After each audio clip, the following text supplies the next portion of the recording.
कौम लूत, जिन्होंने ऐसी बुराई को ईजाद किया जो इनसे पहले दुनिया में किसी कौम ने न किया था।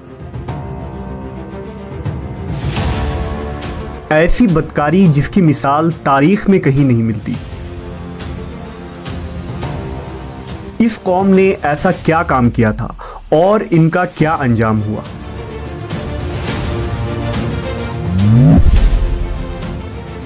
हज़रत लूत अलैहिस्सलाम अल्लाह के एक बरगुज़ीदा नबी थे। आपके वालिद का नाम हारान था, जो तारीख के बेटे थे। आपकी पैदाइश इराक़ के कदीम शहर उर में हुई थी। इस शहर में इब्राहीम अलैहिस्सलाम का मस्किन था। दरअसल लूत अलैहिस्सलाम के वालिद हारान हज़रत इब्राहीम के सगे भाई थे, यानी हज़रत लूत अलैहिस्सलाम हज़रत इब्राहीम के भतीजे थे। चूँकि हज़रत लूत अलैहिस्सलाम के वालिद उनके बचपन में ही इंतकाल कर चुके थे, लिहाजा हज़रत लूत को हज़रत इब्राहीम ने बेटा बनाकर पाला था। आप हज़रत इब्राहीम पर सबसे पहले ईमान लाने वालों में शामिल हैं। आप हज़रत इब्राहीम के ज़माने में अहले सदूम की रहनुमाई के लिए नबूवत के मनसब पर फायज़ हुए। हज़रत लूत के बहुत सारे मुआजिज़ात हैं। आप जिस वक्त बारिश के लिए दुआ करते थे तो आसमान बादलों से भर जाता और खूब बारिश होती थी। हज़रत लूत जिस पत्थर पर सर रखकर सोते, उस पत्थर पर आपके सर मुबारक का निशान बन जाता था। सदूम वो इलाका था जहां लूत अलैहिस्सलाम मबूस फरमाए गए। सदूम के आसपास 5 निहायत ही खूबसूरत शहर आबाद थे, जिनमें से हर एक की आबादी 1 लाख नफूस से ज़्यादा ही थी। ये इलाके निहायत ही सरसब्ज़ व शादाब और कुदरत की फैयाज़ी का हसीन शाहकार था। यहाँ बागात की कसरत थी।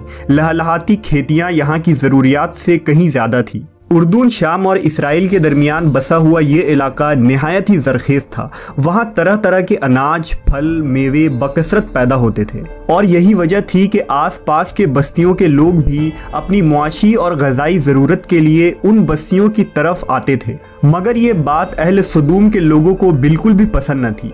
उनके ख़याल में उनकी बस्तियों में पैदा होने वाले फलों, अनाजों और सब्जियों पर सिर्फ उनका ही हक था। वो नहीं चाहते थे कि दूसरी बस्तियों के लोग उनके इलाके में आए। एक दिन सदूम के लोग इस बात पर गौर व फिक्र कर रहे थे कि बाहर से आने वाले लोगों को यहाँ आने से आखिर कैसे रोका जाए कि इब्लीस एक बुजुर्ग की शक्ल में उनके महफिल में आया और कहा, अगर तुम इनसे पीछा छुड़ाना चाहते हो तो मेरे कहने पर अमल करो। उस अजनबी बुजुर्ग की बात लोगों ने बहुत तवज्जो से सुनी। इब्लीस ने कहा, मैं कल बताऊंगा। दूसरे दिन इब्लीस एक खूबसूरत जवान लड़के की भेस में आया और उन्हें अपनी औरतों के बजाय मर्दों के साथ फेल बद करना सिखाया। इब्लीस ने कहा कि अगर तुम उन बस्तियों के लोगों से निजात चाहते हो जो तुम्हारी बस्ती में आ जाते हैं, तो ऐसा करो कि जब भी कोई शख्स तुम्हारे इलाके में आए तो तुम लोग ज़बरदस्ती उसके साथ अपनी ख्वाहिश पूरी करो। इस तरह ये लोग इस बस्ती में आना छोड़ देंगे। अपनी नफसानी ख्वाहिशात के लिए मर्दों से बदफेली इस कौम का दस्तूर बन गया था। यहाँ बेहयाई आम हो गई थी। हुक्मरान, सरदार, रऊसा, हर तबके में घर घर ये अमल फैल गई थी। भरी महफिल में ये लोग इस फहाशी के काम को करके खुश होते थे। कोई भी महफिल इस काम के बगैर अधूरी समझी जाती थी। खासकर मुसाफिरों में से कोई खूबसूरत लड़का होता तो ये लोग उसे अपना शिकार बना लेते। तलमूद में लिखा है कि अहले सदूम अपनी रोज़मर्रा की ज़िंदगी में सख्त, जालिम, धोखेबाज और बद मामला थे। कोई मुसाफिर उनके इलाके से बखैरियत ना गुजर सकता था। कोई गरीब उनकी बस्तियों से रोटी का एक टुकड़ा ना पा सकता था। बारहा ऐसा होता था कि बाहर का आदमी उनके इलाके में पहुंचकर फाकों से मर जाता और ये उसके कपड़े उतार कर उसकी लाश को बरहना दफन कर देते। अपनी वादी को उन्होंने एक बाग बना रखा था जिसका सिलसिला मीलों तक फैला हुआ था। इस बाग में वो इंतहाई बेहयाई के साथ एलानिया बदकारियां करते थे। हज़रत लूत अलैहिस्सलाम ने उन्हें तौहीद की दावत दी और बदकारी के इस घिनौने अमल से तौबा करने का हुक्म दिया। हज़रत लूत ने कहा, तुम बेहयाई क्यों करते हो? क्या तुम औरतों को छोड़कर लज्जत हासिल करने के लिए मर्द की तरफ माइल होते हो? हकीकत यह है कि तुम अहमक लोग हो। हज़रत लूत अहले सदूम को दिन रात वाज़ व नसीहत किया करते, लेकिन कौम पर इसका कोई असर न हुआ, बल्कि वो बहुत फ़ख्रिया अंदाज में ये काम करते थे। उन्हें हज़रत लूत का समझाना भी बुरा लगता था, लिहाजा उन्होंने साफ साफ कह दिया कि अगर तुम हमें इसी तरह बुरा कहते रहे और हमारे कामों में मदाखलत करते रहे तो हम तुम्हें अपने शहर से निकाल देंगे। हजरत लूत ने नसीहत और तबलीग का सिलसिला जारी रखा। लिहाजा एक दिन अहले सदूम ने खुद ही अज़ाब इलाही का मुतालबा कर दिया। अल्लाह ताला ने अब तक उनके इस बदतरीन फहाशी और बदकारी के बावजूद ढील दे रखी थी, लेकिन जब उन्होंने हजरत लूत से एक दिन कहा कि अगर तुम सच्चे हो तो हम पर अजाब ले आओ, लिहाजा उन पर अजाब इलाही का फैसला हो गया। अल्लाह ने अपने ख़ास फरिश्तों को दुनिया की तरफ रवाना कर दिया। ये फरिश्ते दरअसल हज़रत जिब्राईल, मीकाईल और इसराफील अलैहिस्सलाम थे। फिर ये फरिश्ते हज़रत लूत अलैहिस्सलाम के घर तशरीफ़ ले आए। हज़रत लूत ने जब उन खूबसूरत 9 उम्र लड़कों को देखा तो सख्त घबराहट और परेशानी में मुब्तला हो गए। उन्हें यह ख़तरा महसूस हुआ कि अगर उनके कौम के लोगों ने उन्हें देख लिया तो न जाने वो उनके साथ क्या सलूक करेंगे। हज़रत लूत की बीवी का नाम वाइला था। उसने आप पर ईमान ना लाया था और वो दरअसल मुनाफिका थी, वो काफिरों के साथ थी। लिहाजा उसने जाकर अहले सदूम को ये खबर दे दी कि लूत के घर नौजवान लड़के मेहमान ठहरे हुए हैं।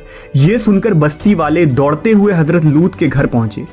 हज़रत लूत ने कहा, ए कौम, ये जो मेरी कौम की लड़कियां हैं ये तुम्हारे लिए जायज़ और पाक हैं। अल्लाह से डरो और मुझे मेरे मेहमानों के सामने रुस्वा ना करो। क्या तुम में से कोई भी शाइस्ता आदमी नहीं? हज़रत लूत की बात सुनकर वो लोग बोले, तुम बखूबी वाकिफ़ हो कि हमें तुम्हारी बेटियों से कोई हाजत नहीं और जो हमारी असल चाहत है उससे तुम बखूबी वाकिफ़ हो। कौम लूत के इस बेशर्माना जवाब से अंदाज़ा लगाया जा सकता है कि वो फेल बद में किस हद तक मुब्तला हो चुके थे।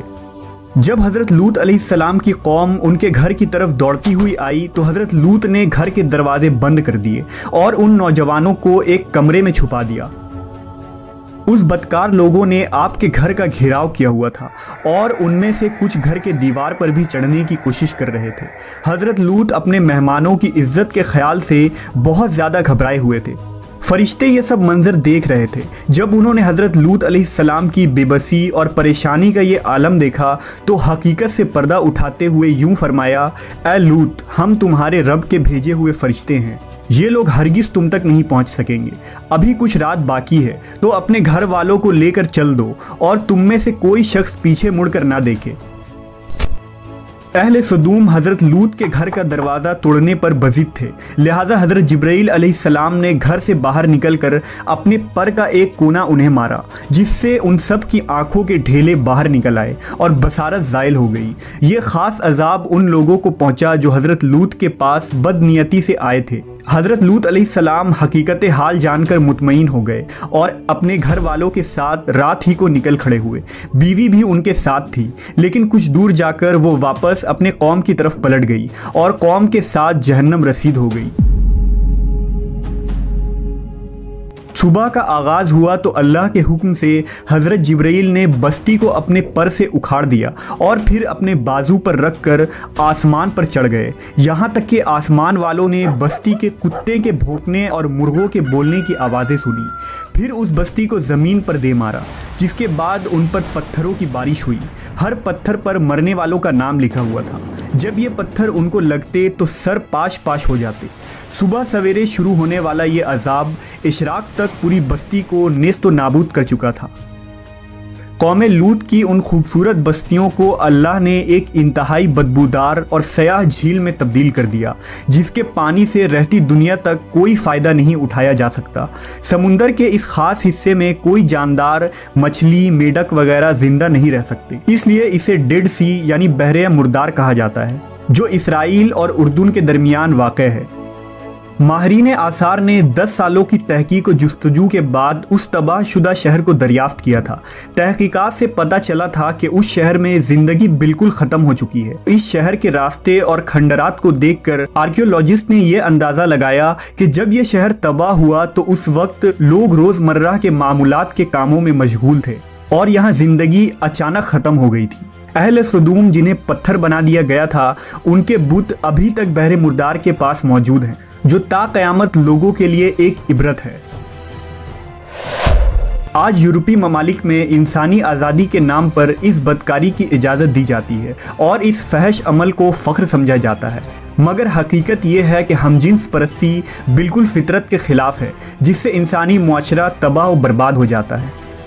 रिवायतों के मुताबिक एक मर्तबा हज़रत सुलेमान अलैहिस्सलाम ने शैतान से पूछा कि अल्लाह के नज़दीक सबसे बदतरीन अमल क्या है।